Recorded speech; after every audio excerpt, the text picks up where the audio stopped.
My hair is all wet. And I'm drinking tea. I am drinking tea. What up? What is up, patrons? Good to see everybody. I hope everybody is doing very well. My hair is wet because it was raining in Southern California. And welcome to the patrons only stream. Good to see everybody. I hope everybody is crushing it. We're doing it at midnight. Just to see what happens. Why not? It's midnight my time. I guess it's 3 a.m. on the East Coast, and it's all kinds of different times in other parts of the country. I'm hoping some of you international folks that never get to see me live are seeing me now. You know. All right, so I want to share this, and this is the patron stream, by the way. Only patrons can see this replay. So Kyle Kalinske, Secular Talk, great show. Kyle Kalinske tweeted this out the other day, asking for controversial music opinions. And of course, I had to weigh in on it. And here are my music opinions. Ready for this? Let me scroll up a little bit for y'all. Give me your most controversial music opinion. This is what Kyle tweeted. And here are some of Kyle's. Drake is trash. Kia, My Neck, My Back is a banger that somehow still holds up. 90s boy bands were actually awesome. All right. So here's mine. Here are the ones that I added. I can't stomach U2. I can't. And Bono is a neoliberal hack. Anyway, I don't get Radiohead. I don't. People love them. And I know people love them. And I know they're very good at what they do. Like, I don't get them. And I feel like if you're really into music and you just don't get Radiohead, maybe controversial is a bit strong, but I feel like you got some explaining to do. And I don't know. I can't explain it. I don't get it. I don't get Radiohead. To me, it just sounds like a bunch of bored college kids in a dorm room fucking getting stoned and being like, is this fucking cool? That's what it sounds. I get it. It's me. It is me. But I don't get Radiohead. I'm a really big music fan, really into music, follow music a lot. I don't get Radiohead at all. This tea is really good, though. Shout out to ZT.com, ZHITEA.com. Jethro Tull, better than the Eagles and Metallica combined. That's controversial. I get it. Not that I like Jethro Tull, but I'm making the statement that they're better than Metallica and the Eagles combined. Why did I single out Metallica and the Eagles? Here's why. First of all, there's that big thing where in the Grammys, I believe it was in the 80s, Jethro Tull and Metallica were both nominated in the heavy metal category. Now, Jethro Tull is not a heavy metal band, and Jethro Tull beat Metallica. Now, the whole thing was a little ridiculous. Everyone was like, Jethro Tull, what the hell? Because they're not a heavy metal band. But back then, the Grammys were not as extensive as they are now. So I guess that was the only close thing they could nominate Jethro Tull in. So they nominated them in the heavy metal category. Even Jethro Tull was kind of like, what? Okay, what? I don't even think they accepted the award. I think they just weren't even there. And, I think Metallica made jokes about it because I think the following year Metallica won. And they said, thank you, Jethro Tull, for not making an album this year. So, it was all in good fun. But that's why I picked Metallica. Also, they're corporate hacks. I don't like Metallica. Politically, or I don't care for their music either. Why did I pick the Eagles? Well, first of all, because I feel that way too. I'm not a big fan of the Eagles. But also, the song Hotel California is very derivative of a Jethro Tull song called We Used to Know. That song is on the Stand Up album, which was released, I believe, in 1969. They were playing that song regularly the same year they toured with the Eagles. They toured with the Eagles, and they were playing that song regularly. It was one of their earlier hits. It's a song called We Used to Know. Check it out. A year later, after that, the Eagles came out with Hotel California. And it is eerily similar. Now, that riff, like the Hotel California chord progression, can actually be traced back to Bach. I believe it was a classical piece. But the rock and roll guitar arrangement, Jethro Tull did virtually the same thing on the song We Used to Know, and they did it first. So that's kind of why I single out the Eagles there. My last controversial music opinion. Steely Dan is a really, really good band. Now, I know Steely Dan fans get a bad rap, and maybe some of it's deserved. There's a bit of a bougie, limousine liberal thing about Steely Dan. I get that. But they wrote great songs. I listened to the song Deacon Blues, and how do you not get that song? You know, my fiance was indifferent to Steely Dan. She didn't really care at all. But then she heard Deacon Blues. She really heard Deacon Blues. And I was like, come on, absorb this. And she became a Steely Dan fan, which was cool. So anyway, check out Deacon Blues. And those were my controversial music opinions. Let's see some of the responses I got. And I responded to some of these. I'll respond to a couple more here verbally. I can't stomach you two either. Thank you, Abby. I'm with you. I don't like, and dude, Bono's buddies with George W. Bush. And his whole nonprofit is a scam nonprofit. It's kind of like it's like Susan G. Komen. Like none of it actually goes to the causes they're supposed to go to. It's just a tax haven for him. Oh, and he made statements like capitalism has lifted more people out of poverty than any other ism, which is just a bogus statement that makes zero sense for a number of reasons. People do charitable acts in spite of capitalism, not because of capitalism. Capitalism is just an amoral economic system. So what he said just makes no sense. Anyway.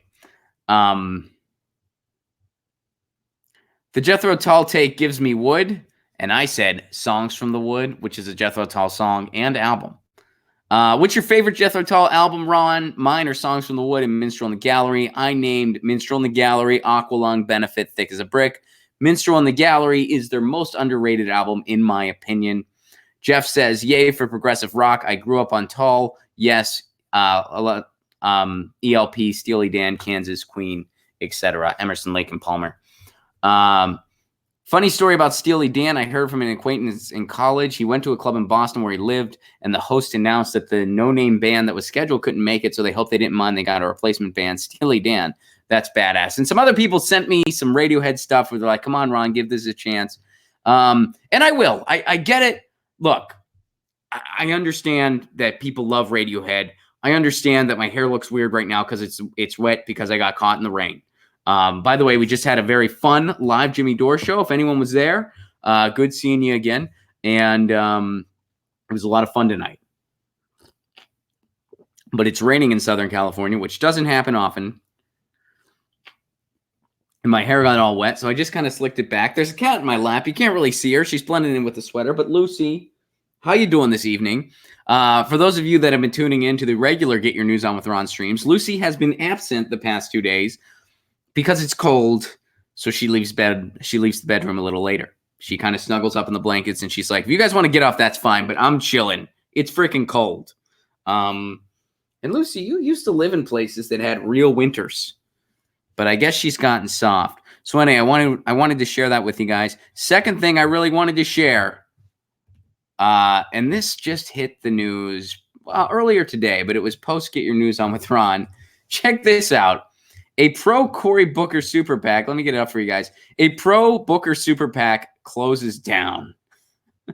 Now, Cory Booker, keep in mind, I don't even think Cory Booker remembers he's running for president until there's another debate that he inexplicably qualified for.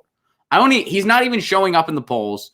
He is grossly underprepared for every single debate. He's completely unprepared. He has nothing to say other than Trump is bad. That's all he has to say. Oh, and he talks about how his neighborhood's rough, and he'll take any opportunity he can to remind you that he is a vegan. That's all he does. Trump's bad. My neighborhood's rough. I'm a vegan. That is all he does. That is all Cory Booker does.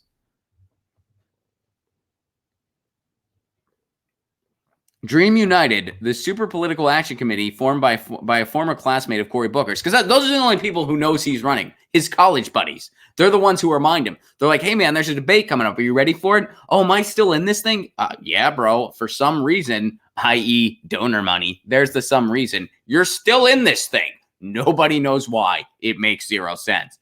So anyway, the super PAC that one of his former classmates started, which, you know what? Should we call that guy a friend or should we call that guy an enabler? I'm thinking that guy's an enabler.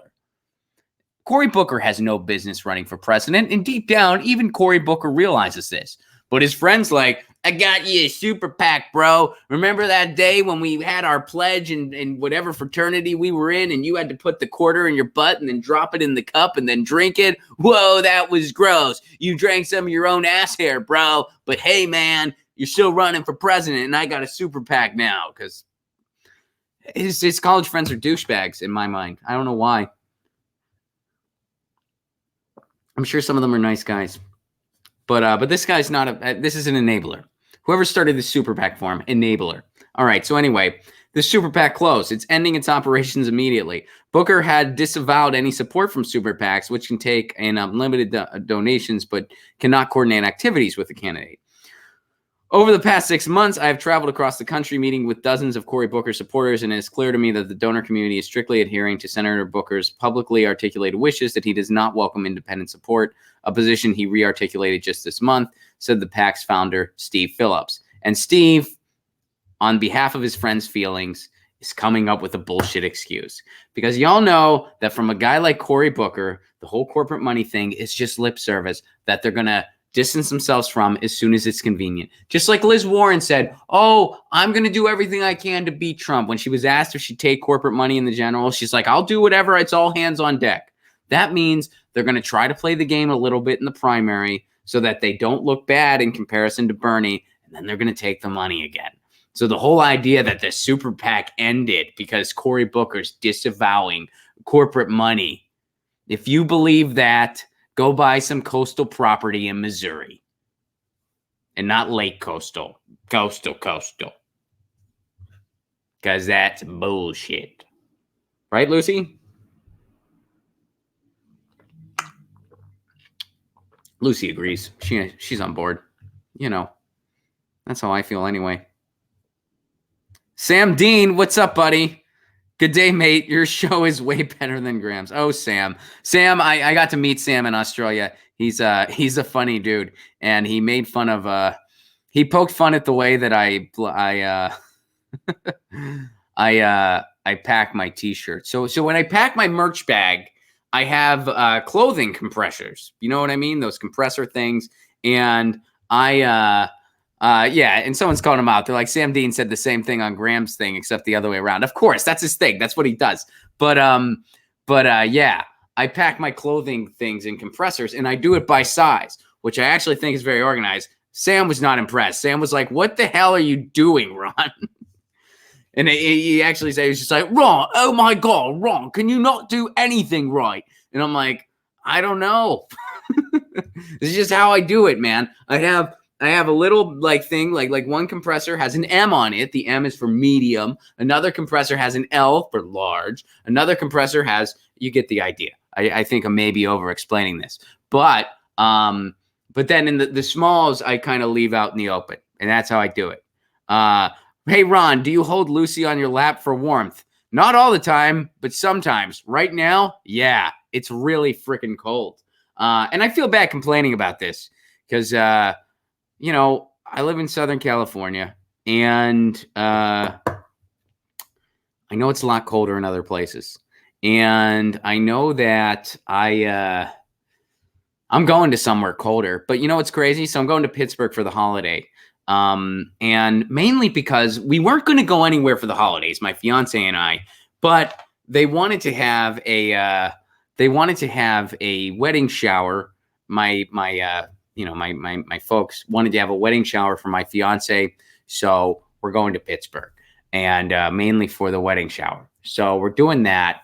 And, I'm a little nervous it's going to snow. I don't like snow anymore. I grew up with it, haven't been around it for years, and I'm kind of nervous it's going to snow, and I don't want it to snow. So anyway, that's my big anxiety. But here's the thing. I'm worried about the cold. I looked today. It was only 1 degree warmer in Pasadena, California than it was in Pittsburgh, Pennsylvania. So, I guess it's kind of cold everywhere, right? But it's supposed to get warmer here, I think, next week. It's supposed to rain too. And, when it rains here, I mean, nobody loves the rain. It's kind of, look, it made my hair all wet. Now my hair's goofy, but I got it slicked back. Like I'm going to go. I look like I'm about to go play a card game that I'm going to cheat in. That's what I look like. This is poker on. I'm going to be like, hey, there's an ace up that guy's sleeve. Kick him out of the game. You can tell I don't play cards very often. I know how to, but I'm not good at it. I'm the guy that like you invite to your card game, and then when I tell you I don't really play, you're surprised. I am that guy. And I say that because that has happened to me multiple times in my life. They're like, hey, Ron, it'll be like a buddy. It happened to me recently. A manager at one of the comedy clubs I'm at a lot, he's like, hey, Ron, man, I got to talk to you about something. And I was like, what's up? And he's like, dude, man, I run a pretty tight game. And I'm like, what? He's like, card game. And I'm like, oh, okay. And he's like, I thought that might be. I'm like, no, dude. I don't know if it's because my last name's Italian. Sometimes people make assumptions. I don't know. I have no idea. I'd imagine, yeah. Hi, Lucy. So anyway, let's see if there's anything else to this Cory Booker thing before we dismount. All right. So Phillips is a San Francisco lawyer, civil rights activist, and former Stanford University classmate of Booker's. And he's an enabler. I'm sorry. That's cool that he's a civil rights activist. That's awesome. But Steve Phillips, you're also being an enabler. You should let Cory know he has no business running for president. In fact, what you should tell him is that he's not a very ethical politician, and he would be better serving the world if he was also a civil rights activist. And I don't know if this guy is a genuine civil rights activist or not. I know nothing about the guy. I'm just saying he's enabling Cory Booker. That's all. All right. So he said initially he would raise $10 million. Oh, wait, this is great. This is great. He said he would raise $10 million for Cory Booker. How much did they raise? $1.125 million. Womp, womp, womp from 3 donors. $1 million from Susan Sandler. So one of the people just gave him $1 million. They were like, here's your first gift. You're 1/10 of the way there. And they're like, we're already starting out with $1 million. We're going to hit this $10 million in no time. And then, oh, wait, oops, $100,000 from Boykin Curry, a partner Eagle Capital and investment firm. I'm sure real grassroots there. And $25,000 from Inu Chun, a New York lawyer. And then it just dried up. The well dried up. Cory Booker, his college buddies couldn't. I wonder if this was like the bullshitting college buddy, Like maybe Steve Phillips called him and Cory Booker was like, man, you did it to me again, bro. Like maybe this guy, when they were in college together at Stanford, like maybe he was the guy where he was just like, dude, bro, we're going to have a party. It's going to be a kegger. It's going to be awesome. And there's going to be like 700 chicks, man. They're all going to be in the hot tub and people are going to be partying hardcore, man. People are going to be hooking up. People are going to be getting hammered, bro. Dude, it's going to be off the chains. And Cory Booker was like, yeah, man, it's going to be awesome. Then they have the party and it's like 5 dudes like watching a game or something. And that's it. And then they play cards and then they invited me to play. And I was like, I don't really play. That's how it all happened. Maybe Phillips was always that guy, and now he let his friend down again. I love it. I love it. Sam Dean, do the Queen Victoria Market bit for the fans. I can't. I can't. It wouldn't make sense on a live stream. It only makes sense on a stand-up stage. But that's a reference. I went to Queen Victoria Market in Melbourne. It was a lot of fun. I wondered, I was like, hey, it's the Queen's thing. What's the Queen selling? And I found out T-shirts. Apparently, that's what the Queen is selling. If you go to Queen Victoria Market in Melbourne, you'll find out that the Queen is selling T-shirts. That's what she's selling. But it was really cool, if I must say so. The Queen Victoria Market is really cool. You can see the city. There's a lot of good produce there. And I also, I've given this shout out before, but maybe there's some more Australia folks on this stream because it's a little more time friendly for you guys. I had some of the best produce I had the best kiwi I've ever had in my life. And I had like 4 of them. And it was by far, look, and I know the kiwi comes from New Zealand, but Australia is a lot closer to New Zealand than the United States is. And I had the best kiwi I have ever had, ever. It was unreal. It was so, and I grew up with kiwi. I love kiwi. I didn't know they could be that good. Like, I didn't know any fruit could be. It was, oh, God. I'm thinking about it right now. How good that freaking kiwi was. I had an amazing mango, too. Australia, I don't know. Is there a way you could freeze it and ship it to me? It probably wouldn't work. It wouldn't work out. But God, I wish. I'm eating kiwi as soon as I land in Australia next, which I'll be back. We'll be back. Graham and I are already talking about coming back. We will definitely be back because we had such an amazing time. And again, if any of y'all were at the shows, and Sam, I know you were at the shows, thank you, everybody, for making us feel so welcome. Thank you for being so awesome to us. You guys were so, so cool. You made us feel so, so welcome. And we had such an amazing time in Australia. It was my first time in Australia. It was incredible. And God damn that kiwi. Oh, so good. Humanity, do a Newcastle show. Email me about that. Let me know what some venues are because we're definitely doing some more international stuff. Send me an email. Let me know more information about that, ronplacone.com. Sam Dean, we loved having you here, mate. Your act was great. Thank you very much, Sam Dean. I appreciate that very, very much. Thank you. And we had a great time, too. Thank you for making us feel so awesome. Cory Booker's super PAC failed. Even the donors are like, we can't take the chance. We can't take the chance on that.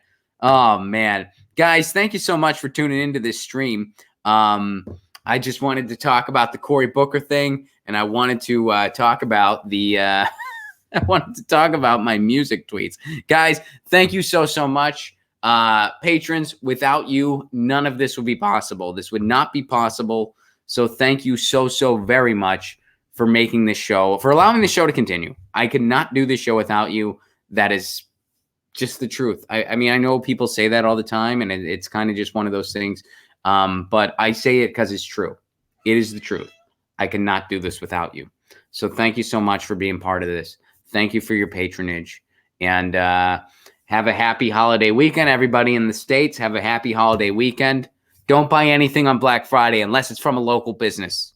If you're going to shop, that's fine, but shop local. Just do it, please.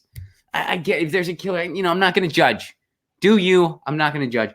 But I encourage you to either buy nothing or buy local. Buy nothing or buy local. That's what I encourage, but I understand you got to do you. I understand that. All right. You guys are the best. Thank you very much. For everyone in my time zone, have a good rest of the evening. For everyone in my town, stay dry out there. And you know the drill. Lucy, who just bounced, she's like running around the kitchen somewhere. Lucy says meow. I say peace. Peace.